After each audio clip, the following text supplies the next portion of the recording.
Hello everyone. So last class of physics we discussed the concept of the torque acting on the dipole and we obtained one formula for the torque.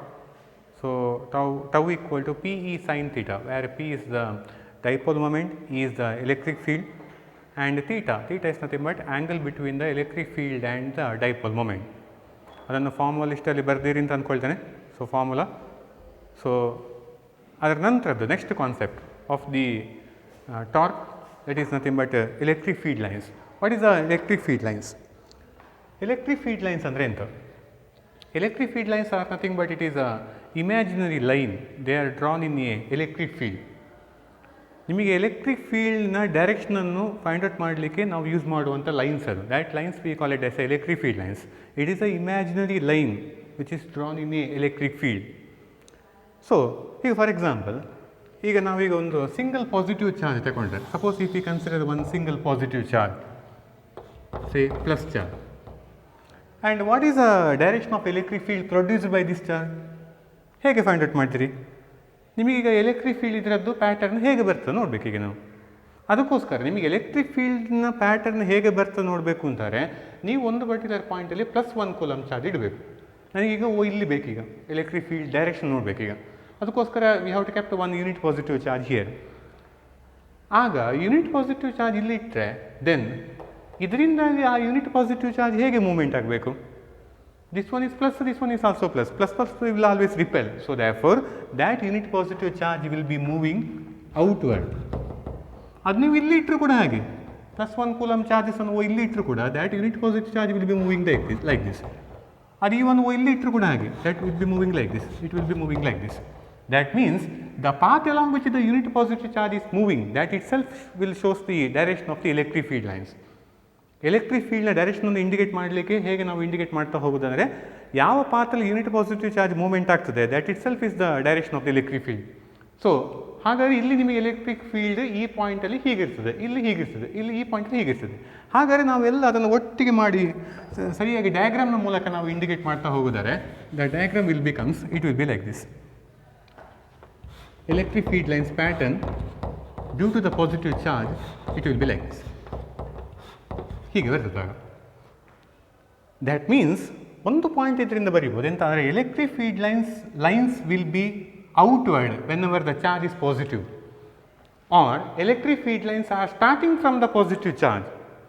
ಎರಡು ರೀತಿಯಲ್ಲಿ explanation ಕೊಡ್ಬೋದು. Electric field lines they are starting, ನೋಡಿ ಇಲ್ಲಿಂದ start ಆದ್ದು ಹೀಗೆ ಹೀಗೆ ಹೊರಗೋದ್ದದು.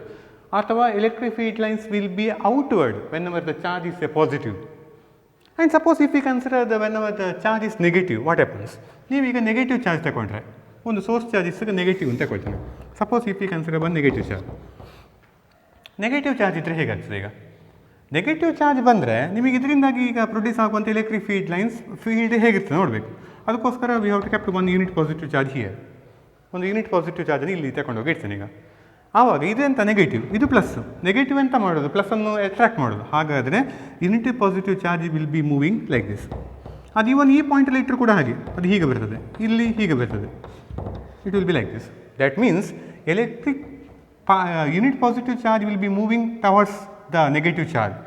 The path along which the unit positive charge is moving, that itself will indicate the direction of the electric field at that point. So therefore ಎಲ್ಲ ಪಾಯಿಂಟಲ್ಲಿ ನಾವೀಗ unit positive charge ಇಟ್ಟು ನಾವು ಅದನ್ನು ಆ ಪಾತನ್ನು ಟ್ರೇಸ್ ಮಾಡ್ತಾ ಹೋದರೆ the electric field lines due to the negative charge will be like this. ಹೀಗೆ ಬರ್ತದಾಗ therefore we can say that electric field lines, they are radially inward whenever the charge is negative and radially outward whenever the charge is positive, or electric field lines, they are starting from the positive charge and they are ending at the negative charge. ನೋಡಿ ಇಲ್ಲಿ end ಆಗ್ತಾ ಇರೋದು, they are ending at the negative charge. So they are starting from the positive charge and they are ending at the negative charge. ಇದೊಂದು concept clear ಆಗಿ ನೆನಪಿಟ್ಕೊಳ್ಬೇಕು. ಇದು ಎರಡನೇ point. So ಹಾಗಾಗಿ ನಾವು ಇದನ್ನೀಗ ಈ ಕಾನ್ಸೆಪ್ಟ್ ನಾವೀಗ ಪ್ರಾಪರ್ಟೀಸ್ನ ಮೂಲಕ ಹೇಳ್ತಾ ಹೋಗೋದಾದ್ರೆ, first property is that electric field lines, it is starting from the positive charge and end at the negative charge. ಅಥವಾ ಇದನ್ನು ಸೆಂಟೆನ್ಸ್ ಇನ್ನೊಂದು ರೀತಿಯಲ್ಲಿ ಹೇಳ್ತಾ ಹೋದರೆ, electric field lines will B radially outward whenever the charge is positive and radially inward whenever the charge is negative. That is the first property. Now second property. ಈಗ ನಾವೀಗ ಎರಡು ಕೇಸಲ್ಲಿ ಈಗ ನಾವು ನೋಡಿ ಆಯಿತು ಪಾಸಿಟಿವ್ ಚಾರ್ಜ್ ಮತ್ತು ನೆಗೆಟಿವ್ ಚಾರ್ಜಲ್ಲಿ ಹೇಗೆ ಬರ್ತದೆ ಅಂತ. Suppose if we consider one dipole, ಒಂದು ಡೈಪೋಲ್ ಕನ್ಸಿಡರ್ ಮಾಡ್ತೀನಿ. Dipole is like this, two equal and opposite charge separated by certain distance, that itself is called as a dipole. Now dipole ಅಲ್ಲಿ ಈಗ electric field lines pattern ಹೇಗೆ ಬರಬೇಕು ನೀವೀಗ ನೋಡಬೇಕು ಅಂತಾರೆ. ನೀವೀಗ ಈ ಪರ್ಟಿಕ್ಯುಲರ್ ಪಾಯಿಂಟಲ್ಲಿ +1 ಕೂಲಂಬ್ ಚಾರ್ಜ್ ತಗೊಂಡೋಗಿ ಇಡಿ. ಆಗ ಇದರಿಂದಾಗಿ ಸಹ ಇಲ್ಲಿ ಎಲೆಕ್ಟ್ರಿಕ್ ಫೀಲ್ಡ್ ಉಂಟು, ಇದರಿಂದಾಗಿ ಸಹ ಇಲ್ಲಿ ಎಲೆಕ್ಟ್ರಿಕ್ ಫೀಲ್ಡ್ ಉಂಟು, ಇದು ಪ್ಲಸ್. ಹಾಗಾಗಿ ಇಲ್ಲಿ ನಿಮಗೆ ಎಲೆಕ್ಟ್ರಿಕ್ ಫೀಲ್ಡ್ ವಿಲ್ ಬಿ ಹೇಗೆ ಬರ್ತದೆ, ಆಗ electric field will be at this point will be like this. And due to the negative charge, the electric field at this point will be like this. ಅಂದರೆ ನಿಮಗೀಗ ಈ ಪಾಯಿಂಟಲ್ಲಿ ನೀವೀಗ unit positive charge ತಗೊಂಡೋಗಿ ಇಡುವಾಗ, ಈ particular point 1 coulomb charge ಇಲ್ಲಿ ತಗೊಂಡೋಗಿ ಇಡುವಾಗ ಇದರಿಂದಾಗಿ ಅದು ಹೀಗೆ ಹೋಗಬೇಕು, ಇದರಿಂದಾಗಿ ಅದು ಹೀಗೆ ಬರಬೇಕು. Therefore ಆವಾಗ ಇದೆರಡರದ್ದು resultant field that will be along like this. ಅದು ಈವನ್ ಈ ಪಾಯಿಂಟಲ್ಲಿ ಇಟ್ಟರು ಕೂಡ ಹಾಗೆ. ನೀವೀಗ +1 ಕೂಲಂಬ್ ಚಾರ್ಜ್, +1 ಕೂಲಂಬ್ ಚಾರ್ಜಿಗೆ ನೀವೀಗ ಈ ಪಾಯಿಂಟಲ್ಲಿ ಇಡಿದರೆ +1 ಕೂಲಂಬ್ ಚಾರ್ಜ್ ಹಿಯರ್ ಈ ಪಾಯಿಂಟಲ್ಲಿ ಇಟ್ಟದೀಗ ಆವಾಗ ಇದರಿಂದಾಗಿ ಆ +1 ಕೂಲಂಬ್ ಚಾರ್ಜ್ ಹೇಗೆ ಮೂವ್ಮೆಂಟ್ ಆಗಬೇಕು, ಇದು ಪ್ಲಸ್, ಇದು ಸಹ plus. Therefore it will be like this. Electric field at that point will be outward. ಇದು ನೆಗೆಟಿವ್, ಇಲ್ಲಿ +1 ಕೂಲಂಬ್ ಚಾರ್ಜ್, ಹಾಗಾಗಿ ಇಲ್ಲಿ electric field will be like this. ಇದೆರಡರದ್ದು resultant field be like this. Correct ತಾನೆ? So therefore ಹಾಗಾಗಿ ನಿಮಗೀಗ ಈ ಎಲ್ಲ point ಇದು ಇಲ್ಲಿ ಒಬ್ಸರ್ವ್ ಮಾಡೋ ಹೀಗೆ ಬಂತು ನೋಡಿ, ಈ ಥರ ಹೋಗಲಿಕ್ಕೆ ಟ್ರೈ ಮಾಡ್ತದೆ, ಈ ಪಾಯಿಂಟಲ್ಲಿ ಹೀಗೆ ಬರಲಿಕ್ಕೆ ಟ್ರೈ ಮಾಡ್ತದೆ. ಎಲ್ಲ ಕಡೆ ಇಟ್ಟು ನೀವು ಆ ಯೂನಿಟ್ ಪಾಸಿಟಿವ್ ಚಾರ್ಜ್ ಮೂವ್ಮೆಂಟ್ ಆಗುವಂಥ ಪಾತನ್ನು ಟ್ರೇಸ್ ಮಾಡ್ತಾ ಹೋಗಬೇಕು. ಟ್ರೇಸ್ ಮಾಡ್ತಾ ಹೋಗುವಾಗ ನಿಮಗೆ ಸಿಗುವಂಥ ಫೈನಲ್ ಡಯಾಗ್ರಾಮ್, ಆವಾಗ ಎಲೆಕ್ಟ್ರಿಕ್ ಫೀಲ್ಡ್ ಲೈನ್ಸ್ ಇದು ಪ್ಯಾಟರ್ನ್ ಆವಾಗ ಹೇಗೆ ಬರ್ತದೆ ಅಂದರೆ, the electric field lines pattern it should be like this. The pattern of the electric field lines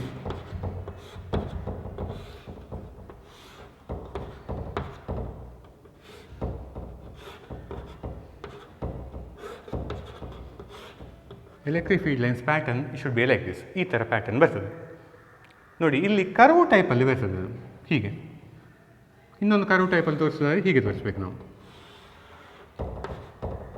electric field lines pattern it should be like this when in case of dipole. ಅದು ಯಾಕೆ ನೋಡಿ, ಇಲ್ಲಿ ಹೀಗೆ curve ಟೈಪಲ್ಲಿ, ಇಲ್ಲಿ ಹೀಗೆ curve ಟೈಪಲ್ಲಿ, ಹಾಗಾಗಿ ಇದು ಹೋಗುವಂಥ ಪಾತ್ ಎಲ್ಲ ಪಾಯಿಂಟಲ್ಲಿ ಟ್ರೇಸ್ ಮಾಡ್ತಾ ಹೋಗುವಾಗ electric field lines pattern will be like this. And ಇಲ್ಲಿ ನಿಮಗೆ ಈ ಪಾಯಿಂಟಲ್ಲಿ ಇಟ್ಟರೆ ಅದು ಹೀಗೆ ಹೋಗಲಿಕ್ಕೆ ಟ್ರೈ ಮಾಡು. ಇಲ್ಲಿ ನಿಮಗೆ ಎಲೆಕ್ಟ್ರಿಕ್ ಫೀಲ್ಡ್ ಲೈನ್ಸ್ ಈ ಪರ್ಟಿಕ್ಯುಲರ್ ಪಾಯಿಂಟಲ್ಲಿ ಹೀಗೆ ಬರಲಿಕ್ಕೆ ಟ್ರೈ ಮಾಡಿ ನೋಡಿ. ಇಲ್ಲಿ ಹೀಗೆ ಆ್ಯರೋ ಮಾರ್ಕ್ ತೋರಿಸುವಾಗ ಪಾಸಿಟಿವ್ ಚಾರ್ಜ್ ಸೈಡಿಂದ ನೆಗೆಟಿವ್ ಚಾರ್ಜ್ ಸೈಡಿಗೆ, ಯಾಕೆಂದರೆ electric field lines are starting from the positive charge, they are ending at the negative charge. ಒಂದು ಪಾಯಿಂಟ್ ಹೇಳಿದ್ದೇವೆ ನಾವು. ಸೊ therefore ಹಾಗಾಗಿ ಇಲ್ಲಿಂದ ಸ್ಟಾರ್ಟ್ ಆಗೋದು, ಆ್ಯರೋ ಮಾರ್ಕ್ ಇಲ್ಲಿಂದ ಬರಬೇಕು ಹೊರಗೆ, and end at the negative charge. So ಹೀಗೆ ಹೋಗಿ ಹೀಗೆ ಬರಬೇಕು. ಸೊ therefore ಒಂದು ಪಾಯಿಂಟ್ ಬರಿಬೋದು, they are continuous curves. Electric field lines are continuous curves. ಎಲ್ಲಿ ಸಹ ಬ್ರೇಕ್ ಇಲ್ಲ, ಅಲ್ಲಿ ತುಂಡಾಗುವುದಿಲ್ಲ ಲೈನ್ಸ್ಗಳು. They are continuous curves without any break. But they are not closed, it should be followed, is not closed. ನೀವು arrow mark ತೋರಿಸುವಾಗ ನೋಡಿ, ಕೆಲವರು ಹೀಗೆ ತೋರಿಸ್ತೀರಿ, ಒಂದು ಪ್ಲಸ್ ಚಾರ್ಜ್ ಇಲ್ಲಿದ್ದರೆ ಒಂದು ನೆಗೆಟಿವ್ ಚಾರ್ಜ್ ಇಲ್ಲಿದ್ದರೆ, ಆವಾಗ ನೀವು ತೋರಿಸುವಾಗ ಹೀಗೆ ತೋರಿಸ್ತೀರಿ, ಇಲ್ಲಿ ನಿಮಗೆ ಹೀಗೆ ಬರ್ತದೆ, ಇನ್ನೊಂದು ಹೀಗೆ ತೋರಿಸ್ತೀರಿ, ಈಗ ಇಲ್ಲಿ ಹೀಗೆ ಬರ್ತದೆ, ಹೀಗೆ ಉಂಟು ಇಟ್ಕೊಳ್ಳಿ ಫಾರ್ ಎಕ್ಸಾಂಪಲ್. ಈಗ ನೀವು ತೋರಿಸುವಾಗ ಇಲ್ಲಿ ಆ್ಯರೋ ಮಾರ್ಕನ್ನು ಹೀಗೆ ಹಾಕ್ತೀರಿ, ಹೀಗೆ ಹಾಕಿದರೆ ಆ್ಯರೋ ಮಾರ್ಕನ್ನು ನೋಡಿ, ಇದು ಹೀಗೆ ಹೋಗಿ ಹೀಗೆ ಬಂದಾಗ ಆಯಿತು. And this concept is entirely wrong. They are electric field lines ನಿಮಗೆ ನೆಗೆಟಿವ್ ಚಾರ್ಜಿಂದ ಸ್ಟಾರ್ಟ್ ಆಗಿ ಪಾಸಿಟಿವ್ ಚಾರ್ಜ್ ಸೈಡಿಗೆ ಎಂಡ್ ಆಗೋದಲ್ಲ. ನಾವು ಇಲ್ಲಿ ಎಂತ ಹೇಳಿದ್ದು, they are starting from the positive charge, they are ending at the negative charge. ಹಾಗಾಗಿ they are not a closed loop, they are not forming a close loop. ಒಂದು close loop ಅಂತದ್ದು ಮಾಡುವುದಿಲ್ಲ. ದೇ ಆರ್ ಕಂಟಿನ್ಯೂಸ್ ಲೂಪ್ಸ್ ಅಷ್ಟೇ. Continuous, they are continuous curves. They are continuous curves without any break. They are not forming a loop ಅಂತ ಮಾಡುವುದಿಲ್ಲ. Loop full close loop ಅಂತ ಬರುವುದಿಲ್ಲ. They are continuous curves without any break. That is the second property. ಹಾಗಾಗಿ ನಾವು second property ಬಗ್ಗೆ ಮಾತಾಡ್ತಾ ಹೋಗುವಾಗ ಹೇಗೆ ಬರಿಬೇಕಂದ್ರೆ, they are continuous, they are continuous curves without any break.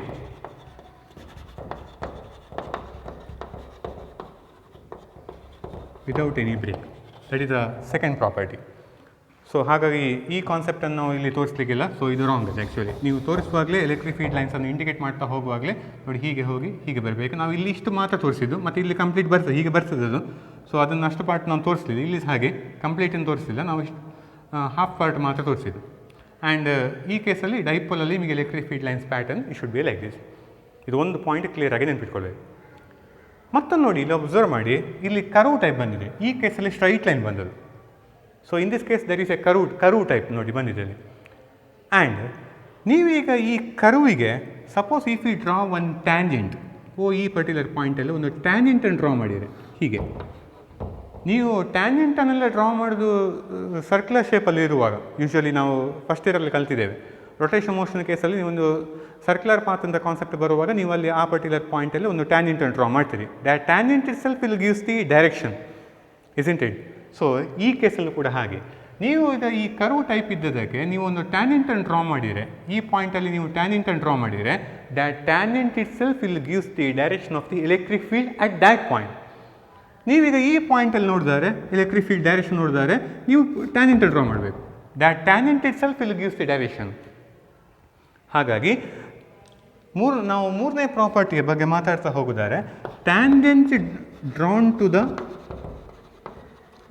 To the electric field lines, tangent drawn to the electric field lines at a point gives the direction of the electric field.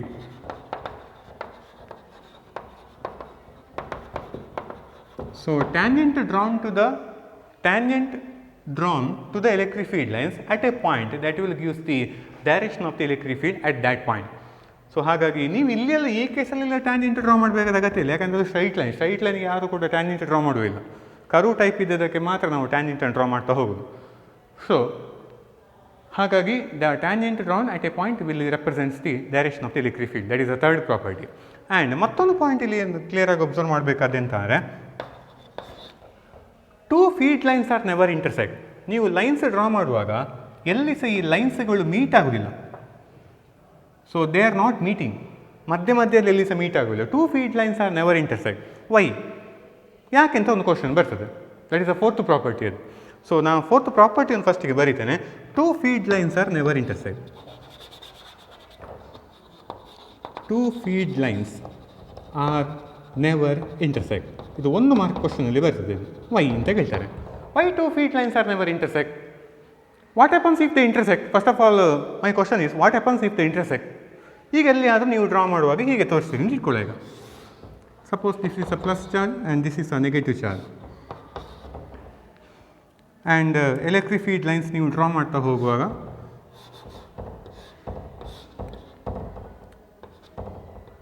ಒಂದನ್ನು ಹೀಗೆ ತೋರಿಸ್ತೀರಿ. ಇನ್ನೊಂದು draw ಮಾಡುವಾಗ arrow mark should be like this. ಇನ್ನೊಂದು draw ಮಾಡುವಾಗ ಹೀಗೆ ತೋರಿಸ್ತೀರಿ ಅಂತ ಇಟ್ಕೊಳ್ಳಿ. ಈಗ ಫಾರ್ ಎಕ್ಸಾಂಪಲ್ ನಾನು ಹೇಳಿದ್ದೆ ಅಷ್ಟೇ. ಇನ್ನೊಂದು ತೋರಿಸುವಾಗ ಹೀಗೆ ತೋರಿಸ್ತೀನಿ ಇಟ್ಕೊಳ್ಳಿ. ಈಗ ಈ ಪಾಯಿಂಟಲ್ಲಿ ನೀವೀಗ two field lines are intersecting ನಾವು ಹಿಯರ್. ನೀವಿಗೆ ಇಂಟರ್ಸೆಕ್ಟ್ ಆದಂಥ ಪಾಯಿಂಟಲ್ಲಿ ನೀವೀಗ ಟ್ಯಾಂಜೆಂಟನ್ನು ಡ್ರಾ ಮಾಡಿದರೆ, ಒಂದು ಲೈನಿಗೆ ನೀವು ಟ್ಯಾಂಜೆಂಟ್ ಡ್ರಾ ಮಾಡುವಾಗ that tangent itself will gives the direction of electric field. So therefore one tangent is like this. And ಈ ಲೈನ್ಸಿಗೆ ನೀವು ಟ್ಯಾಂಜೆಂಟ್ ಡ್ರಾ ಮಾಡಿದರೆ ಆವಾಗ ನಿಮಗೆ ಆ ಪಾಯಿಂಟಲ್ಲಿ ಟ್ಯಾಂಜೆಂಟ್ ಹೀಗೆ ಸಿಗ್ತದೆ. ದ್ಯಾಟ್ ಮೀನ್ಸ್ ಒಂದು ಪರ್ಟಿಕ್ಯುಲರ್ ಪಾಯಿಂಟಲ್ಲಿ we can draw the two tangents. That tangent will gives the direction of the electric field. That means ಒಂದೇ ಪಾಯಿಂಟಲ್ಲಿ ಎಲೆಕ್ಟ್ರಿಕ್ ಫೀಲ್ಡಿಗೆ ಎರಡು ಡೈರೆಕ್ಷನ್ ಒಂದು ಟೈಮ್ ಇನ್ಸ್ಟೆಂಟಲ್ಲಿ ಎಲೆಕ್ಟ್ರಿಕ್ ಫೀಲ್ಡಿಗೆ ಎರಡು ಡೈರೆಕ್ಷನ್ ಬರ್ತದೆ, which is not possible. So two field lines are never intersect. This is because suppose if they intersect, then at the point of intersection we can draw the two tangents. That means that tangent will give the direction of the electric field. ಹಾಗಾಗಿ ಒಂದೇ ಪಾಯಿಂಟಲ್ಲಿ ನಿಮಗೆ ಎರಡು direction ಬರ್ತದೆ electric ಫೀಲ್ಡಿಗೆ ಒಂದು time ಇನ್ಸ್ಟೆಂಟಲ್ಲಿ. ಹಾಗಾಗಲಿಕ್ಕೆ ಸಾಧ್ಯ ಇಲ್ಲ. ಈಗ for example ನಿಮಗೆ ಒಂದೇ ಟೈಮ್ ಇನ್ಸ್ಟೆಂಟಲ್ಲಿ ಮಂಗಳೂರಿಗೊಮ್ಮೆ ಮತ್ತು ಮಡಿಕೇರಿಗೊಮ್ಮೆ ಹೋಗಲಿಕ್ಕೆ ಸಾಧ್ಯ ಉಂಟಾ? ಒಂದೇ ಟೈಮ್ ಇನ್ಸ್ಟೆಂಟಲ್ಲಿ ಹೋಗಲಿಕ್ಕೆ ಸಾಧ್ಯ ಇಲ್ಲ. ಬೇರೆ ಬೇರೆ ಟೈಮ್ ಇನ್ಸ್ಟೆಂಟಲ್ಲಿ ಆದರೆ ಹೋಗ್ಬೋದು. ಮಂಗಳೂರಿಗೊಮ್ಮೆ ಹೋಗ್ಬೋದು, ಮತ್ತೊಮ್ಮೆ ಮಡಿಕೇರಿಗೊಮ್ಮೆ ಹೋಗ್ಬೋದು. ಬಟ್ ಒಂದೇ ಟೈಮ್ ಇನ್ಸ್ಟೆಂಟಲ್ಲಿ ಎರಡು ಸೈಡಿಗೆ ಹೋಗಲಿಕ್ಕೆ ಸಾಧ್ಯ ಇಲ್ಲ. ಹಾಗೆ ಇಲ್ಲಿ ಕೂಡ ಅದೇ ಥರ ಬರುವಂಥದ್ದು. Two field lines are never intersect. That means at the point of intersection electric field will have the two direction at a point which is not possible. So, for that reason the two feed lines are never intersect. ಹಾಗಾಗಿ ನಾವು diagram ಅಲ್ಲಿ ತೋರಿಸುವಾಗ ನೋಡಿ ಎಲ್ಲಿ ಸಹ meet ಆಗುವ ಹಾಗೆ ತೋರಿಸಬಾರದು. ಇದು actually wrong. ಹೀಗೆ ತೋರಿಸೋದು, ದಿಸ್ ಈಸ್ ಎಂಟೈರ್ಲಿ ರಾಂಗ್. ಹೀಗೆ ಮೀಟ್ ಆಗುವ ಹಾಗೆ ತೋರಿಸಬಾರದು. So two field lines are never intersect. That is a fourth property. And fifth property is that, ಐದನೇ ಪ್ರಾಪರ್ಟಿ ಇದರ ಬಗ್ಗೆ ಮಾತಾಡ್ತಾ ಹೋಗಿದ್ದಾರೆ.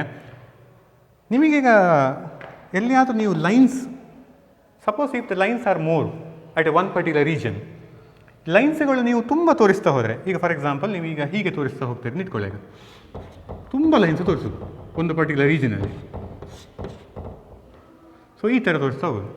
ಎಲ್ಲಿಯಾದರೂ ಲೈನ್ಸ್ಗಳು ನೀವು ಈಗ ತುಂಬ ತೋರಿಸ್ತಾ ಹೋದರೆ, if the field lines are more, then at that particular region the electric field strength will be also more. If lines are far apart, ದೂರ ದೂರ ಇದ್ದರೆ ಲೈನ್ಸ್ಗಳು, ಅದರ ಅರ್ಥ ಎಂತ ಅಂದರೆ ಅಲ್ಲಿ ಫೀಲ್ಡ್ ಸ್ಟ್ರೆಂತ್ ಕಡಿಮೆ ಉಂಟು ಅಂತ ಅರ್ಥ. ಸೊ ಹಾಗಾದರೆ ನಾವು ಒಂದು ಪಾಯಿಂಟ್ ಇಲ್ಲಿ ಬರೀತಾ ಹೋಗಬೇಕಾದ್ದೆಂತ ಅಂದರೆ crowded lines will represents the stronger electric field.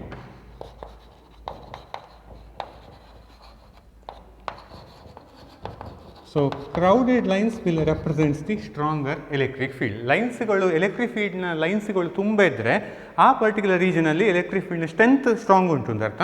ಎಲ್ಲಾದರೂ ಲೈನ್ಸ್ಗಳು ದೂರ ದೂರ ಇದ್ದರೆ ಆ ಪರ್ಟಿಕ್ಯುಲರ್ ರೀಜನಲ್ಲಿ ಎಲೆಕ್ಟ್ರಿಕ್ ಫೀಲ್ಡ್ನ ಸ್ಟ್ರೆಂತ್ ವೀಕ್ ಉಂಟು ಅಂತ ಅರ್ಥ. So therefore we can say that the crowded lines will always represent the stronger electric field. So these are the important properties of the electric field lines. ಇದೊಂದು concept clear ಆಗಿ ನೆನಪಿಟ್ಕೊಳ್ಬೇಕು. So first one, they are starting from the positive charge, they are end at the negative charge. ಅಥವಾ ಇನ್ನೊಂದು ರೀತಿಯಲ್ಲಿ ಹೇಳೋದಿದ್ರೆ, electric field lines will be radially outward whenever the charge is positive, and electric field lines will be radially inward whenever the charge is negative. And they are continuous curves without any break. ಎಲ್ಲಿ ಸಹ ತುಂಡಾಗುವುದಿಲ್ಲ.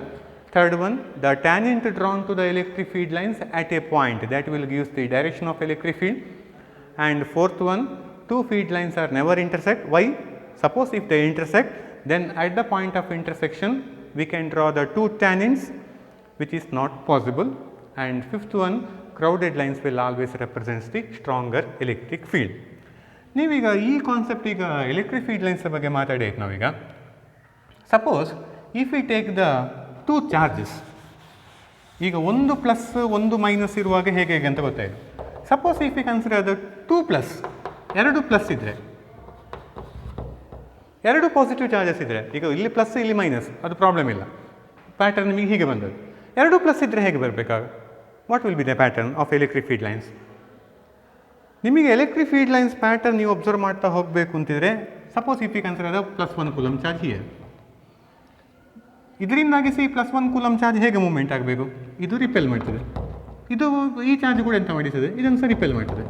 ಆವಾಗ ಒಂದು ಈ ಪಾಯಿಂಟಲ್ಲಿ electric field ಇದರಿಂದಾಗಿ ಇಲ್ಲಿ produce ಆದ್ದು ಒಂದು ಈ ಥರ ಉಂಟು, ಒಂದು ಹೀಗೆ ಉಂಟು. Net field will be along in this direction, resultant field. ಅದು ಈವನ್ ಈ ಪಾಯಿಂಟಲ್ಲಿ ಇಟ್ಟರು ಕೂಡ ಹಾಗೆ. ನೀವು ಎಲ್ಲ ಕಡೆ ಯೂನಿಟ್ ಪಾಸಿಟಿವ್ ಚಾರ್ಜನ್ನು ಇಟ್ಟು ಟ್ರೇಸ್ ಮಾಡ್ತಾ ಹೋಗಬೇಕು, ಅದು ಹೋಗುವ ಪಾತನ್ನು. ಆ ಪಾತನ್ನು ನೀವು ಟ್ರೇಸ್ ಮಾಡ್ತಾ ಹೋದರೆ the final diagram obtained, it will be like this. ಅದು ಹೀಗೆ ಸಿಗ್ತದೆ ನಿಮಗೆ ಪ್ಯಾಟರ್ನ್. ಆವಾಗ electric field lines pattern will be like this.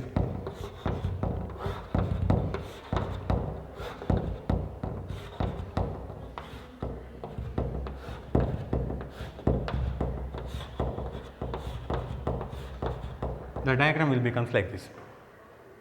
ನೋಡಿ, ಇಲ್ಲಿ ನೀವು ಆರೋ ಮಾರ್ಕ್ ತೋರಿಸುವಾಗ ಹೊರಗಡೆ ತೋರಿಸಬೇಕು. ಯಾಕಂದರೆ electric field lines are starting from the positive charge, should be remembering. So they are starting, so therefore ಹಾಗಾಗಿ ಔಟ್ವರ್ಡೇ ಬರಬೇಕು. ಪ್ಲಸ್ಸಿಂದಾಗಿ ಔಟ್ವರ್ಡ್, ಇಲ್ಲಿ ಸಹ ಔಟ್ವರ್ಡೇ ಬರೋದು, ಇದೆಲ್ಲಿ ಸಹ ಕರ್ವ್ ಟೈಪ್ ಹೀಗೆ ಹೋಗಿ ಬರುವುದಿಲ್ಲ.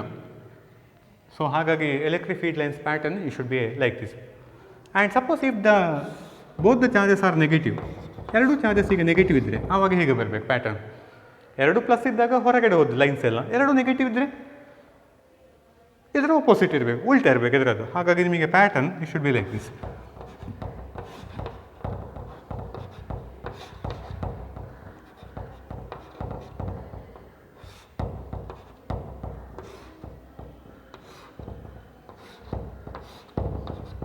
The pattern should be like this.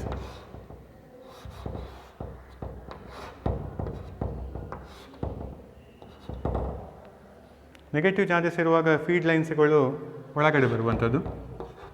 So the final diagram feed lines pattern will be like this. ಈ ಥರ ಬರ್ತದೆ. ಇಲ್ಲೆಲ್ಲ ಹೊರಗೊದ್ದು ಇಲ್ಲೆಲ್ಲ ಫೀಡ್ ಲೈನ್ಸ್ಗಳು ಆ್ಯರೋ ಮಾರ್ಕ್ ತೋರಿಸುವಾಗ ಒಳಗಡೆ ತೋರಿಸ್ಬೇಕು. So this is a concept of the electric feed lines. So therefore electric feed lines definition ಅಂತ ಕೊಡುವಾಗ ಹೇಗೆ ಕೊಡಬೇಕಂದ್ರೆ, electric feed lines they R imaginary lines. They are imaginary lines drawn in a electric field such that the tangent drawn to the electric field lines at a point will represent the direction of the electric field. Definition ta koduvaga ನೀವು ಹಾಕಿ ಕೊಡಬೇಕು. Electric field lines, they are nothing but they are imaginary lines drawn in electric field such that the tangent drawn to the electric field lines at a point will represent the direction of electric field at that point. So this is a concept of the electric field lines. Now, next concept is the continuous charge distribution.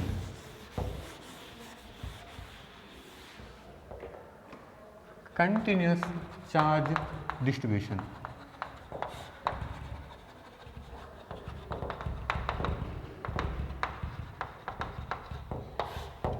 Continuous charge distribution. Suppose if we consider the one single wire. ವೈರಲ್ಲಿ ಈಗ current pass ಆಗ್ತಾ ಇದ್ದರೆ charges ಕೂಡ movement ಆಗ್ತಾ ಉಂಟು ಅಂತ. Current is nothing but rate of flow of charges. So suppose if we consider the one linear wire, ಒಂದು linear wire consider ಮಾಡ್ತದೆ. So this is one linear wire. ವೈರ್ನ ತುದಿ ಸರ್ಕ್ಯುಲರ್, ಹಾಗಾಗಿ ನಾವು ತೋರಿಸುವಾಗ ಹೀಗೆ ತೋರಿಸಿದ್ದು ಸರ್ಕ್ಯುಲರ್ ಶೇಪಲ್ಲಿ ಇರ್ತದೆ. So if the current is passing, that means the charges are moving. So let it be the charges are here. Charges ನನಗೆ ಇಲ್ಲಿ ತೋರಿಸ್ತಾ ಇರ್ತಾನೆ. And the amount of charges present in the wire, let it be the delta q ತಗೊಳ್ತೇನೆ, and delta l is a small length of the wire, and the ratio of the delta q, that is amount of charges present in the wire divided by length of the wire, that itself is called as a linear charge density. So linear charge density, that is indicated as lambda. Lambda can be defined as it is a ratio of the charge to the length. Charge divided by length ratio, that itself is called as a linear charge density. So simple ಆಗಿ ನೆನಪಿಟ್ಕೊಳ್ಳಿಕ್ಕೆ, that is lambda is equal to charge divided by length. ಇದು delta ಅಂತ indicate ಮಾಡಿ small charge ಅಂತ ಅರ್ಥ, small amount of charge. So delta Q ಅಂದರೆ delta L ಅಂದರೆ small length of the wire ಅಂತ ತಗೊಂಡದ್ದು. So charge by length ratio we call it as a lambda. What is S I unit? ಇದಕ್ಕೆ S I unit ಅಂತ ಬರೀತಾ ಹೋಗಿದರೆ ಯಾವುದಾಗ್ತದೆ unit ಆಗ? So S I unit of lambda, linear charge density. What is the unit? Charge coulomb, length meter. So therefore coulomb per meter is the unit of the linear charge density. Now ಇದೀಗ wire ಅಂತ ತಗೊಳ್ಳುವಾಗ ನಿಮಗೆ ವೈರಲ್ಲಿ charges, ವೈರಿಗೆಲ್ಲ ನಿಮಗೆ ಈ case apply ಮಾಡ್ತಾ ಹೋಗಿ linear charge density concept apply ಮಾಡೋದು. Suppose if you consider one surface like this. So this is one surface and the charges are distributed on the surface. ಈಗ ಇಲ್ಲಿಗೆ ಚಾರ್ಜಸ್ ಉಂಟು ಇಟ್ಕೊಳ್ಳಿ ಈಗ. And the amount of charges present on this surface, let it be delta q ತಗೊಳ್ತಾನೆ. ಇದರದ್ದು surface area, let it be delta s. Delta s is the surface area. Then the ratio of the amount of charges, that is delta q by surface area, that is delta s. That ratio itself is called as a surface charge density. This is the second concept. So surface charge density, ಅದಕ್ಕೆ symbol ನಾವು sigma ಅಂತ ಕೊಡೋದು. Sigma, that should be equal to delta q by delta s. delta q ಅಂದರೆ amount of charges present on the surface, delta S ಅಂದರೆ ಅದರ surface area. ಇದೆಲ್ಲ ನಾವು ಈಗ ಫಾರ್ ಎಕ್ಸಾಂಪಲ್ ಈಗ ಸ್ಪೆರಿಕಲ್ ಕಂಡಕ್ಟರ್ನ ಕೇಸ್ ತಗೊಂಡ್ರೆ, if you consider one spherical conductor and the charges will always remains on the surface of the spherical conductor, there is no charges present inside the conductor. ಕಂಡಕ್ಟರ್ನ ಒಳಗಡೆ charges ಅಂತ ಬರುವುದಿಲ್ಲ. ನಿಮಗೆ ಒಂದು property ಹೇಳಿರ್ಬೋದು, ಚಾರ್ಜಸ್ನ ಬಗ್ಗೆ ನಾವು ಮಾತಾಡ್ತಾ ಹೋಗುವಾಗ charges will always remains on the surface of a conductor. There is no charges present inside the conductor. Charges will always remains on the surface, that is the one of the property of the charger. So ಹಾಗಾಗಿ ನಾವೀಗ ಒಂದು spherical conductor ಅಂತ ತಗೊಂಡ್ರೆ charges ಎಲ್ಲ ಇಲ್ಲಿರುವಂಥದ್ದು ಸರ್ಫೇಸಲ್ಲಿ, ಇದರ radius ನಾವು R ಅಂತ ತಗೊಂಡ್ರೆ, ಈ ಕೇಸಲ್ಲಿ ಸಿಗ್ಮಾ ಅಂತ ನಾವು ಕ್ಯಾಲ್ಕುಲೇಟ್ ಮಾಡುವಾಗ ಹೇಗೆ ನೋಡಬೇಕು? ಇಲ್ಲಿರುವಂಥ ಚಾರ್ಜಸ್ ನಾನು ಡೆಲ್ಟಾ ಕ್ಯೂ ತಗೊಳ್ತೇನೆ ಬೈ ಸರ್ಫೇಸ್ ಏರಿಯಾ. ಇದು surface area of the sphere ಅಂತ ಆಗ್ತದೆ. ಸ್ಪೆರಿಕಲ್ ಕಂಡಕ್ಟರ್ ಅಂದರೆ ಸ್ಪಿಯರ್ ಅದು. What is the formula for the surface area of the sphere? ಒಂದು ಸ್ಪಿಯರ್ನ ಸರ್ಫೇಸ್ ಏರಿಯಾ ನೋಡಲಿಕ್ಕೆ ಫಾರ್ಮುಲಾ ಎಂತ? What is the formula? surface area of the sphere, the formula is given by 4 pi r square, not pi r square, pi r square alla 4 pi r square, surface area of the sphere where r is a radius. So, therefore, the formula sigma equal to delta q by 4 pi r square. And now, what is SI unit of sigma? ಇದಕ್ಕೆ SI unit ಬರಬೇಕು ಈಗ. ಇದು charge coulomb, ಇದು surface area, ಏರಿಯಾಕ್ಕೆ unit meter square. therefore coulomb per meter square is the unit of the surface charge density. Similarly, suppose if we consider the one another concept, that is amount of charges present, that is delta q by volume delta v. This ratio we call it as a volume charge density. Surface charge density ಇದ್ದಾಗೆ volume charge density, that is rho ಅಂತ symbol ಕೊಡು ನಾವು, rho is a symbol. Rho can be defined as delta q by delta v. Delta q is amount of charge is present, delta v is nothing but volume. ನೀವು ಯಾವುದ್ರದ್ದು volume ತಗೊಳ್ತೀರಿ ಅದರ volume, small volume delta V ಅಂತ ತಗೊಂಡದ್ದು, delta Q ಅಂದರೆ small charge. So therefore rho will be equal to delta q by delta v. That ratio we call it as a volume charge density. ಹಾಗಾಗಿ ಒಟ್ಟು totally 3 concept. One is a linear charge density, second one is a surface charge density, third one is a volume charge density. ಇದಕ್ಕೆ ಈಗ unit ಕೊಡ್ತಾರೆ, ಯಾವುದಾಗ್ತದೆ ಆಗ unit? What is unit? This is coulomb. Volume unit metre cube, therefore coulomb per metre cube. Coulomb per metre cube is a unit for measuring the volume charge density. ನಿಮಗೆ ಆ ಹೆಸರಲ್ಲೇ idea ಬರ್ತದೆ, linear ಉದ್ದ, ಹಾಗಾಗಿ ನೀವು length ಅಂತ ಕೊಡಬೇಕು, charge by length. Surface ಅಂತ ಕೊಡುವಾಗ ಅದು ಸರ್ಫೇಸ್ ಏರಿಯಾದ ಕಾನ್ಸೆಪ್ಟ್ ಬರೋದು, ಹಾಗಾಗಿ charge by area, surface area. Third one volume charge density, ಆಗ charge by volume. So you have to remember this formula. ಇದೆಲ್ಲ ಫಾರ್ಮುಲಾಗಳು ಫಾರ್ಮುಲಾ ಲಿಸ್ಟಲ್ಲಿ ಬರೀಬೇಕು, ನೆನಪಲ್ಲಿ ಈಗಲೇ ಬರೀತಾ ಹೋಗಿ. First formula lambda corresponding SI unit coulomb per meter, and second one surface charge density. Write down the formula delta q by delta s, where delta q is amount of charge and delta s is a surface area. And third one rho is given by delta q by delta v. Delta q is the charge and delta v is the volume. A corresponding unit that is given by coulomb per meter cube. ಇದೆಲ್ಲ ಕಾನ್ಸೆಪ್ಟ್ಗಳು ನಿಮಗೆ next ಇನ್ನು derivation ಮಾಡುವಾಗ ಬೇಕಾಗ್ತದೆ, ಅದಕ್ಕೋಸ್ಕರ write down all the concept in formula ಲಿಸ್ಟಲ್ಲಿ ಬರೀತಾ ಹೋಗಿ.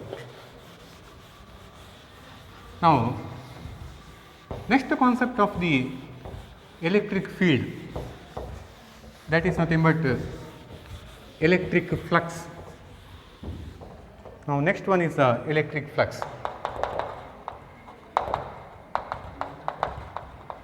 Now what is the meaning of electric flux? Electric flux andre enta, how we can define electric flux? Electric flux is nothing but it is a number of electric field lines passing normally through a given surface. Electric flux andre number of electric field lines passing normally through a given surface. ಈಗ for example, suppose if you consider ಒಂದು surface ನಾವೀಗ consider ಮಾಡ್ತಾ ಹೋದರೆ, say I am considering this as a one surface, one plane surface. ಒಂದು ಬಲ್ಬಿಗೆ ಇಲ್ಲಿ ಉಂಟು ಇಟ್ಕೊಳ್ಳಿ, say this is one bulb is here. ನಿಮಗೆ ಲೈಟ್ ರೇಸ್ ಬಲ್ಬಿಂದ ಈ ಸೈಡ್ ಸಹ ಬರ್ತದೆ, ಕೆಳಗೆ ಸಹ ಬರ್ತದೆ, ಹೀಗೆ ಸಹ ಹೋಗ್ತದೆ, ಕರೆಕ್ಟಾನೆ? ನೀವೊಂದು ಸರ್ಫೇಸನ್ನು ಹೀಗಿಟ್ಟರೆ ಇದಕ್ಕೆ ಲೈಟ್ ರೇಸ್, ಎಷ್ಟು ಲೈಟ್ ರೇಸ್ ನಾರ್ಮಲಿ ಹೋಗಿ ಬೀಳ್ತದೆ, that itself is called as a light flux. Normally ಎಷ್ಟು ಲೈಟ್ ರೇಸ್ ಇದಕ್ಕೆ ಬೀಳ್ತದೆ, ನೀವು ಸರ್ಫೇಸನ್ನು ಹಿಡಿದಾಗ ನಾರ್ಮಲಿ ಎಷ್ಟು ಲೈಟ್ ರೇಸ್ ಬೀಳ್ತದೆ, that itself is called as a light flux. Similarly electric flux is nothing but it is a number of electric field lines which is incident normally to the surface, that we call it as A electric flux. Number of electric field lines passing normally through A given surface, that is called as A electric flux. ನೀವೀಗ ಬಲ್ಬಿನ case ಮಾತಾಡ್ತಾ ಹೋಗುವಾಗ, ನೀವು bulb ಇಲ್ಲಿದ್ದರೆ ಮೇಲಿದ್ದರೆ, ಸರ್ಫೇಸನ್ನು ಹೀಗಿಟ್ಟರೆ ತುಂಬ light rays ಬೀಳ್ತದೆ. ನೀವು ಸರ್ಫೇಸನ್ನು ಇಡುವಾಗಲೇ ನೀವು ಈ ಥರ ಇಟ್ಟರೆ, ಹೀಗಿಟ್ಟರೆ ಆಗ ಲೈಟ್ ಬೀಳೋದು ಆ್ಯಕ್ಚುಲಿ ಇದಕ್ಕೆ ಅಲ್ಲ, ಈ ಸರ್ಫೇಸಿಗಲ್ಲ, ಟಾಪ್ ಸರ್ಫೇಸಿಗೆ ಮಾತ್ರ ಬೀಳೋದು, ಕರೆಕ್ಟಾನೆ? ಸೊ ಹಾಗಾಗಿ ನೀವು ಸರ್ಫೇಸನ್ನು ಹೇಗೆ ಇಡ್ತೀರಿ ಅದರ ಮೇಲೆ ಡಿಪೆಂಡ್ ಆಗ್ತದೆ. ಯಾವ ರೀತಿಯಾಗಿ ನೀವು ಪ್ಲೇನ್ ಸರ್ಫೇಸನ್ನು ಹಿಡ್ಕೊಂಡಿದ್ದೀರಿ ಲೈಟ್ ಬೀಳುವಾಗ ಅದರ ಮೇಲೆ ಡಿಪೆಂಡ್ ಆಗ್ತಾ ಹೋಗ್ತದೆ, ಫ್ಲಕ್ಸಿನ ಬಗ್ಗೆ ಮಾತಾಡ್ತಾ ಹೋಗುವಾಗ. ಸೊ ದ್ಯಾರ್ಫೋರ್ ಆ ಫ್ಲಕ್ಸ್, ಇನ್ ಕೇಸ್ ಆಫ್ ನಿಮಗೆ electric flux, number of electric field lines passing normally through a given surface. How to calculate the electric flux? The flux through a small surface, that is given by the formula. The formula is given by E dot delta S. It is a dot product of the electric field and the surface area vector. Here E is called as a electric field and delta S is called as a area vector. ನಿಮಗೆ dot ಪ್ರಾಡಕ್ಟ್ನ concept ಗೊತ್ತಿರ್ಬೋದು. Dot product ಹೇಗೆ define ಮಾಡೋದು? Product of the magnitude of the two vectors and the cosine of the angle between the two vectors, isn't it? So A dot B ಅಂತಿದ್ರೆ AB cos theta. So therefore E dot delta S. How we can write the E dot delta S? E into delta S into cos theta. That should be equal to delta phi. So this is a formula for calculating the small flux. This is a flux, small flux. ಅದಕ್ಕೆ ನಾವು delta ಅಂತ symbol ಕೊಡೋದು. ನೀವೀಗ bulb ಇಲ್ಲಿದ್ದರೆ ಬಲ್ಬಿನ ಎಲ್ಲ light ಕೂಡ ಇದಕ್ಕೆ ಬೀಳುವುದಿಲ್ಲ, ಸ್ವಲ್ಪ ಲೈಟ್ ಮಾತ್ರ, ಲೈಟ್ ರೇಸ್ ಮಾತ್ರ ಇದಕ್ಕೆ ಬೀಳೋದು, ಹೇಳ್ತಾನೆ. ಸೊ ಸ್ವಲ್ಪ ಲೈಟ್ ರೇಸ್ ಇದಕ್ಕೆ ಬೀಳ್ತೇನೆ ನೀವು ಹೀಗೆ ಇಡಿದಾಗ. ಸೊ ಹಾಗಾಗಿ ಆ ಸ್ಮಾಲ್ ಫ್ಲಕ್ಸನ್ನು ಕ್ಯಾಲ್ಕುಲೇಟ್ ಮಾಡಲಿಕ್ಕೆ ಇರುವಂಥ ಫಾರ್ಮುಲಾ ಅದು ಲೈಟಿನ ಫ್ಲಕ್ಸ್, ಇದು ಎಲೆಕ್ಟ್ರಿಕ್ ಫ್ಲಕ್ಸ್, ಅಷ್ಟೇ ಡಿಫ್ರೆನ್ಸ್. ನೀವೀಗ ಸಿಂಗಲ್ ಪಾಸಿಟಿವ್ ಚಾರ್ಜ್ ಇದ್ದರೆ, ಪಾಸಿಟಿವ್ ಚಾರ್ಜ್ ಮೇಲಿದ್ದರೆ ಆವಾಗ ಎಲೆಕ್ಟ್ರಿಕ್ ಫೀಲ್ಡ್ ಲೈನ್ಸ್ ಔಟ್ವರ್ಡ್ ಬರೋದು, ಹೊರಗೆ ಬರೋದು. ನೀವು ಸರ್ಫೇಸನ್ನು ಹೀಗೆ ಇಟ್ಟಾಗ ನಾರ್ಮಲಿ ಎಷ್ಟು ಬೀಳ್ತದೆ electric field lines, that is called as electric flux. Hope you understood the concept, ಅರ್ಥ ಆಗ್ತಾ ಉಂಟು ಅಂತ ಅಂದ್ಕೊಳ್ತೇನೆ. ಸೊ ಸ್ಮಾಲ್ ಫ್ಲಕ್ಸ್ ನೋಡಲಿಕ್ಕೆ formula that should be equal to delta phi, that should be equal to E into delta S into cos theta. ಅಲ್ಲಿ E ಅಂದರೆ ಎಂತ? What is E? E is nothing but it is a electric field. What is delta S? Delta S ಅಂದರೆ it is a area vector ಅಥವಾ surface area. And theta ಅಂದರೆ ಎಂತ ಹಾಗಾದರೆ? Theta is nothing but it is the angle between electric field and normal to the surface. Angle between the electric field and normal to the surface. ಯಾಕೆಂದರೆ ನೀವು ಹೀಗಿದ್ದಾಗ ನೀವು ಸರ್ಫೇಸನ್ನು ಯಾವ ಆ್ಯಂಗಲಲ್ಲಿ ಇಟ್ಟಿದ್ದೀರಿ ಅದು ಸಹ ಇಂಪಾರ್ಟೆಂಟ್ ಆಗ್ತದೆ. ನೀವು ಬಲ್ಬ್ ಇಲ್ಲಿದ್ದಾಗ ನೀವು ಸರ್ಫೇಸನ್ನು ಯಾವ ರೀತಿಯಾಗಿ ಇಟ್ಟಿದ್ದೀರಿ ಅದರ ಮೇಲೆ ಡಿಪೆಂಡ್ ಆಗೋದು. ನೀವು ಸರ್ಫೇಸ್ ಈಗ ಒಂದು ಪ್ಲೇನ್ ಸರ್ಫೇಸ್ ಆಗಿದ್ದರೆ ನೀವು normal may be either it may be inward normal or it may be outward normal. ನೀವು ನಾರ್ಮಲ್ ಇದಕ್ಕೀಗ ನಾರ್ಮಲ್ ತಗೊಳ್ಳುವಾಗ ಹೀಗೆ ಸಹ ತಗೊಳ್ಬೋದು ಅಥವಾ ಇನ್ವರ್ಡ್ ಸಹ ತಗೊಳ್ಬೋದು. Suppose if the surface is a plane surface, then the normal may be either it may be inward normal or it may be outward normal. Whereas, suppose if the surface is a closed surface, ಒಂದು closed surface ಅಂತ ಇದ್ದರೆ ಆವಾಗ ಅಂದರೆ for example ಒಂದು ಸರ್ಫೇಸಿಗೆ ಹೀಗೆ ಉಂಟು ಒಳಗೆ, this is one closed surface. Closed surface ಅಂತ ಇರುವಾಗ ಅಂದರೆ ಈಗ ಅದು ಒಂದು ಚಾರ್ಜಸ್ ಈಗ ಪ್ಲಸ್ ಇಲ್ಲಿದ್ದರೆ ಆವಾಗ ನಿಮಗೆ ಎಲೆಕ್ಟ್ರಿಕ್ ಫೀಲ್ಡ್ ಲೈನ್ಸ್ ಹೀಗೆ ಬರೋದು, ಹೊರಗಡೆ ಬರೋದು. ಆವಾಗ ಈ ಸರ್ಫೇಸಿಗೆ ನೀವು ನಾರ್ಮಲ್ ತಗೊಳ್ಳುವಾಗ the normal should be always outward. Closed surface ಅಂತ ಬರುವಾಗ ನಾರ್ಮಲ್ ಔಟ್ವರ್ಡ್ ಇರಬೇಕು. ಪ್ಲೇನ್ ಸರ್ಫೇಸ್ ಆಗಿದ್ದರೆ normal may be inward or it may be outward, ಹೇಗೆ ಸಹ ಬರ್ಬೋದು. So therefore it should be clear. ಅದಕ್ಕೋಸ್ಕರ ನೀವು ಇಲ್ಲಿ ಥೀಟಾ ತಗೊಳ್ಳುವಾಗ angle between the electric field and normal to the surface ಅಂತ ಹೇಳ್ತಾ ಹೋಗೋದು. Angle between the electric field and normal to the surface. So this is the way of calculating the small flux, ಸಣ್ಣ flux. ನಿಮಗೀಗ ಬಲ್ಬಿಂದ ಈಗ bulb ಇಲ್ಲಿದ್ದರೆ ಬಲ್ಬಿಂದ ಎಷ್ಟು light race ಹೊರಗೆ ಬರ್ತಾ ಉಂಟು ಅಂತ ನೋಡಬೇಕು ಅಂತಾರೆ. ನೀವೆಂತ ಮಾಡಬೇಕು? ಒಮ್ಮೆ ಸರ್ಫೇಸನ್ನು ಇಲ್ಲಿಡಬೇಕು, ಮತ್ತೊಮ್ಮೆ ಸರ್ಫೇಸನ್ನು ಇಲ್ಲಿಡಬೇಕಾಗ್ತದೆ, ಮತ್ತೊಮ್ಮೆ ಸರ್ಫೇಸ್ ಇಲ್ಲಿಡಬೇಕಾಗ್ತದೆ, ಮತ್ತೊಮ್ಮೆ ಸರ್ಫೇಸ್ ಇಲ್ಲಿಡಬೇಕು. ಹಾಗೆ ನೀವು ಒಂದು ಫುಲ್ ಸರ್ಕಲ್ ಕಂಪ್ಲೀಟ್ ಮಾಡ್ತಾ ಹೋಗಬೇಕು. ಒಂದು ಫುಲ್ ಸರ್ಕಲ್ ಕಂಪ್ಲೀಟ್ ಮಾಡ್ತಾ ಹೋದರೆ ಆವಾಗ ನಿಮಗೆ ಟೋಟಲಿ ಎಷ್ಟು ಲೈಟ್ ರೇಸ್ ಇದರ ಮೇಲೆ ಬಿತ್ತು ಅಂತ ಕ್ಯಾಲ್ಕುಲೇಟ್ ಮಾಡಲಿಕ್ಕೆ ಆಗ್ತದೆ. ನೀವು ಒಂದು ಬಲ್ಬ್ ಇಲ್ಲಿ ತಗೊಂಡ್ರೆ ನೀವೀಗ ಇಲ್ಲಿ ಸರ್ಫೇಸ್ ಇಟ್ಟರೆ ಆವಾಗ ಸ್ಮಾಲ್ ಫ್ಲಕ್ಸ್ ಮಾತ್ರ ಗೊತ್ತಾಗೋದು. ಹಾಗೆ ನೀವು ಒಮ್ಮೆ ಇಲ್ಲಿಟ್ಟು ನೋಡಬೇಕು, ಅಲ್ಲೊಮ್ಮೆ ಫ್ಲಕ್ಸ್ ಕ್ಯಾಲ್ಕುಲೇಟ್ ಮಾಡಬೇಕು, ಮತ್ತೊಮ್ಮೆ ಈ ಸೈಡಲ್ಲಿ ಇಟ್ಟು ನೋಡಬೇಕು, ಅಲ್ಲೊಮ್ಮೆ ಫ್ಲಕ್ಸ್ ಕ್ಯಾಲ್ಕುಲೇಟ್ ಮಾಡಬೇಕು. ಆ ಸ್ಮಾಲ್ ಸ್ಮಾಲ್ ಸ್ಮಾಲ್ ಸ್ಮಾಲ್ ಫ್ಲಕ್ಸ್ಗಳನ್ನೆಲ್ಲ ಒಟ್ಟು ಆ್ಯಡ್ ಮಾಡ್ತಾ ಹೋದರೆ we get the total flux, isn't it? So therefore small flux ನೋಡಲಿಕ್ಕೆ ಫಾರ್ಮುಲಾ ಇದು. The formula is given by E into delta S into cos theta. ಈಗ ನಮ್ಮ ಕೇಸ್ ತಗೊಂಡ್ರೆ ಲೈಟ್ ಬರೋದು ಕೆಳಗಡೆ ಹೀಗೆ ಬರ್ತಾ ಉಂಟು. ನೀವು ಇದಕ್ಕೆ ನಾರ್ಮಲ್ ತಗೊಳ್ಳುವಾಗ ನಾನು ಇನ್ವರ್ಡ್ ನಾರ್ಮಲ್ ತಗೊಳ್ತೇನೆ. Normal it may be inward or it may be outward. ನಾನು ನಾರ್ಮಲ್ ಇನ್ವರ್ಡ್ ತಗೊಳ್ತೇನೆ. ಇನ್ವರ್ಡ್ ನಾರ್ಮಲ್ ಲೈಟ್ ಬೀಳೋದು ಕೂಡ ಕೆಳಗಡೆ, ಆಗ angle between the light rays incident and as well as normal will be equal to 0 ಆಗ್ತದೆ. ಆಗ 0 ಆಗುವಾಗ ಈ ಕೇಸಲ್ಲಿ ಕಾಸ್ 0 ಇಸ್ ನಥಿಂಗ್ ಬಟ್ 1 ಆಗ್ತದೆ. So therefore there is a maximum flux. So ನಮ್ಮ ಕೇಸಲ್ಲಿ ನಾವು ಇದನ್ನು ಎಲೆಕ್ಟ್ರಿಕ್ ಫೀಲ್ಡಿಗೆ ಹೇಳ್ತಾ ಹೋಗಬೇಕು. ಪಾಸಿಟಿವ್ ಚಾರ್ಜಸ್ ಇದ್ದರೆ electric field lines outward, electric field ಕೆಳಗಡೆ ಬರೋದಾಗ ನಾರ್ಮಲ್ ಸಹ ಕೆಳಗಡೆ ಉಂಟು. So therefore angle between electric field and normal will be 0 degree. So therefore cos 0 will be equal to 1. So therefore there is a maximum flux. So this is a way of calculating the small flux. ಹಾಗಾಗಿ ನಿಮಗೆ small ಫ್ಲಕ್ಸನ್ನು ನೋಡುವ method ಗೊತ್ತಾಯಿತು. ನಿಮಗೀಗ small flux ನೋಡುವುದು ಗೊತ್ತಾದರೆ total ಆಗಿ ಹೇಗೆ ನೋಡ್ತೀರಿ? How to calculate the total flux? That total flux is calculated by one of the law, and that law is called as a Gauss law. So this is very very important one. Gauss law. What is the statement of the Gauss law? Gauss law enta heltade the total electric flux through a closed surface is equal to 1 by epsilon naught times total charge enclosed by the surface. 1 by epsilon naught times the total charge enclosed by the surface.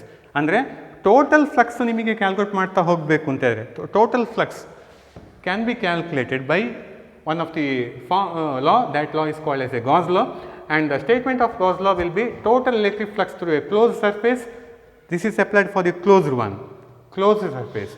1 by epsilon naught times the total charge enclosed by the surface, that is phi is equal to 1 by epsilon naught times q, and this law is called as a Gauss law. This is for the small flux, this is for the total flux. Now ಇದರ ಈಗ ಫ್ಲಕ್ಸಿಗೆ ಈಗ unit ಕೊಡ್ತಾ ಹೋಗಬೇಕು. What is a unit? SI unit of flux. What is SI unit of flux? By just observing this formula E dot delta S. What is the unit of E? Electric field, Newton per Coulomb. And what is the unit of surface area? Area unit Newton, area the unit meter square. So therefore Newton per Coulomb into meter square is the unit for measuring the flux. So small flux is given by this one and total flux is given by phi equal to 1 by epsilon naught into q. ಈಗ ಇದರ ನಿಮಗೆ entrance ಎಕ್ಸಾಮಲ್ಲಿ ಕೆಲವು questions ಬರ್ತದೆ ಇದರ ಬೇಸಿಸಲ್ಲಿ. ಈಗ for example one question is like this: a cube encloses a charge of 5 coulomb. What is the flux through one surface of the cube? Question is like this. On the entrance exam alli ಒಂದು question ಉಂಟು. ಈಗ a cube encloses a charge of 5 coulomb. What is the flux through one surface of the cube? Cube is a closed one. Cube ನೋಡಲಿಕ್ಕೆ ಹೇಗಿರ್ತದೆ? Cube ಥರವೇ, but ಹೇಗೆ ಅಂತ just like imagine A chalk box ಥರ. Chalk ಬಾಕ್ಸಲ್ಲಿ totally ಯಾವಾಗ cube ಅಂತ ತಗೊಳ್ಳುವಾಗ ಟೋಟಲಿ 6 ಫೇಸಸ್ ಬರ್ತದೆ. ಒಂದು ಟಾಪ್ ಇದ್ದು ಮತ್ತು ಕೆಳಗಿದ್ದು ಮತ್ತು ಈ ಸೈಡ್ ಇದ್ದು ಮತ್ತು ಈ ಸೈಡ್ ಇದ್ದು ಮತ್ತು ಫ್ರಂಟ್ ಇದ್ದು ಮತ್ತು ಈ ಸೈಡ್ ಇದ್ದು. So totally 6 faces. Now first of all we have to calculate the total value. What is the total flux? We have the formula 1 by epsilon naught into q, phi equal to phi by epsilon naught, because the q is 5 coulomb. ಇದು ನಿಮಗೆ total flux. ನಮಗೆ total ಅಲ್ಲ, ನಮಗೆ ಒಂದು ಸರ್ಫೇಸಲ್ಲಿ ಎಷ್ಟು ಅಂತ ಅಂದರೆ 6 faces ಇರುವಾಗ total flux is like this one. ಹಾಗಾದರೆ ಒಂದು ಫೇಸಿಗೆ ಎಷ್ಟು? For the one face how much is the flux? Cross multiply ಮಾಡಿಕೊಂಡು ಹೋದರೆ you obtain the value that is given by, that should be equal to 5 by 6 epsilon naught, isn't it? Yeah, 5 by 6 epsilon naught. So this is a flux through one surface. ಹಾಗಾಗಿ ಒಂದು ಸರ್ಫೇಸಲ್ಲಿ ನಿಮಗೆ ಫ್ಲಕ್ಸ್ನ value ಎಷ್ಟು ಅಂತ calculate ಮಾಡ್ತಾ ಹೋಗಿದ್ದಾರೆ. So cross multiply ಮಾಡುವಾಗ 5 by epsilon naught by 6 ಅಂತ ಬರುವಂಥದ್ದು. therefore 5 by 6 epsilon naught. So this is a value. So ಅದಕ್ಕೋಸ್ಕರ ನಿಮಗೆ ಟೋಟಲ್ ಫ್ಲಕ್ಸ್ನ ಕಾನ್ಸೆಪ್ಟ್, ಗಾಸ್ ಲಾದ ಕಾನ್ಸೆಪ್ಟ್ ಯೂಸ್ ಮಾಡಿಕೊಂಡು ಟೋಟಲ್ ಫ್ಲಕ್ಸ್ ನೋಡಿಕೊಂಡು ಹೋದರೆ ಆವಾಗ ನಿಮಗೆ ಒಂದು ಫೇಸಲ್ಲಿ ಎಷ್ಟು ಅಂತ ಫ್ಲಕ್ಸ್ ಅಂತ ಕ್ಯಾಲ್ಕುಲೇಟ್ ಮಾಡಿಕೊಂಡು ಹೋಗ್ಬೋದು. So this is a way of calculating the total flux. So therefore we have to remember this concept. ಇದು ನಿಮಗೆ ಫಾರ್ಮುಲಾ ಇಷ್ಟಲ್ಲಿ ಬರೆದಿಟ್ಕೊಳ್ಬೇಕು. ಸ್ಮಾಲ್ ಫ್ಲಕ್ಸ್ ನೋಡಲಿಕ್ಕೆ formula this one, delta phi is equal D into delta S into cos theta. Total flux ನೋಡಲಿಕ್ಕೆ formula this one.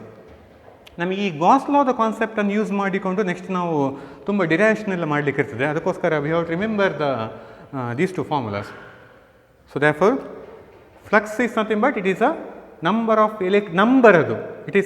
number of electric field lines passing normally through a given surface.